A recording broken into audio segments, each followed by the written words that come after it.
Hey everybody, Chris Lucia here again with the Elm Wealth Management Group of Raymond James. Today's fun topic are 5 key tips to help you take control of your financial situation. We'll just dive right in.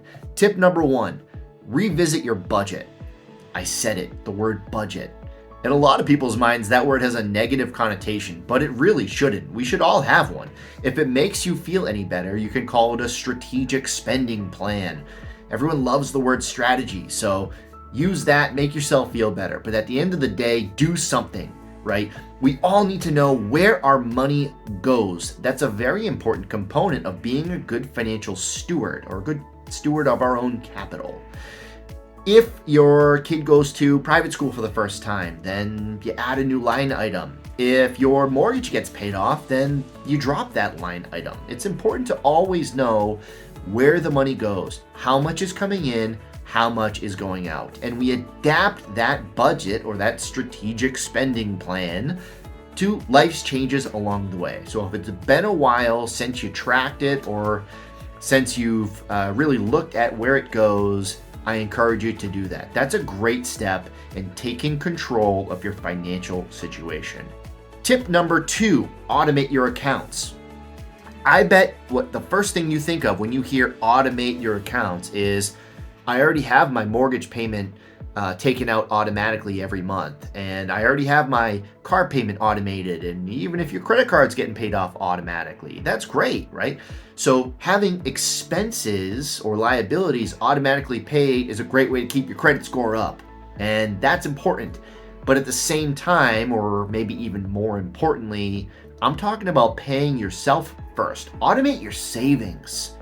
401ks, those types of work plans are great ways to take advantage of that. So make sure that you're paying yourself first on an automatic basis so that it's out of sight, out of mind, and you take control of it and help take advantage of that compound interest or that compound calculator over the course of time, especially if you're young. So pay yourself first, automate those savings, and automate those liability payments. Tip number 3, diversification.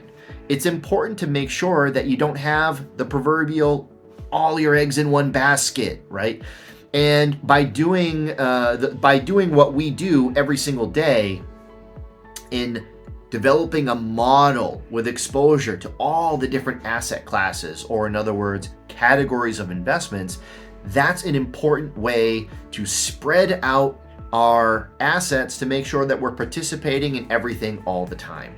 Now, it doesn't mean that you have to personally track every single category that you can invest in and make sure that you know how much to put in each one. That's what we're here for. That's an important job that we do in building and maintaining our models. But having that initial exposure, as opposed to being overly concentrated in one position, living and dying by the whims of one CEO of a company, you don't want to be beholden to that type of volatility. So diversify your investments, critical part of long-term success. Tip number 4, take advantage of tax-advantaged savings. Retirement vehicles, 529 plans, all great stuff with the same principle. You put your money in, and the gains from that money are either tax deferred or tax free. That's a whole separate topic we can chat about one-on-one in our next review meeting, but the principle applies to everyone. Seize the moment. If you have the ability to use tax-advantaged savings vehicles, try to max them out.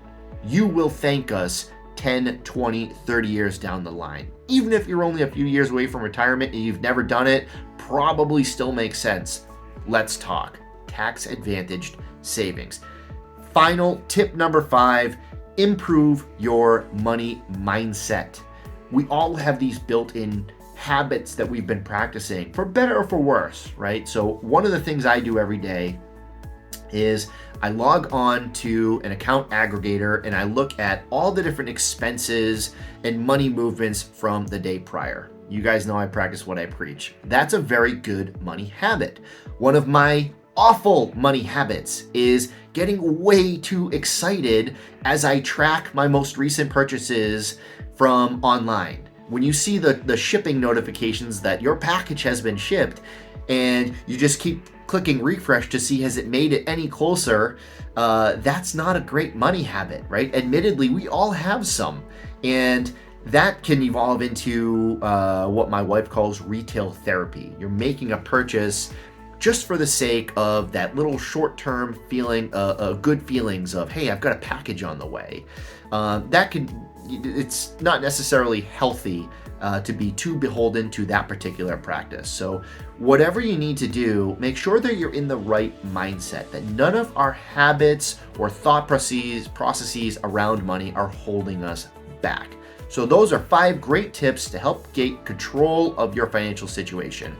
Revisit your budget, automate your accounts, diversify your holdings, take advantage of tax advantages, and improve your money mindset. Thanks for watching. Have a great day. Looking forward to the next one. Stay tuned.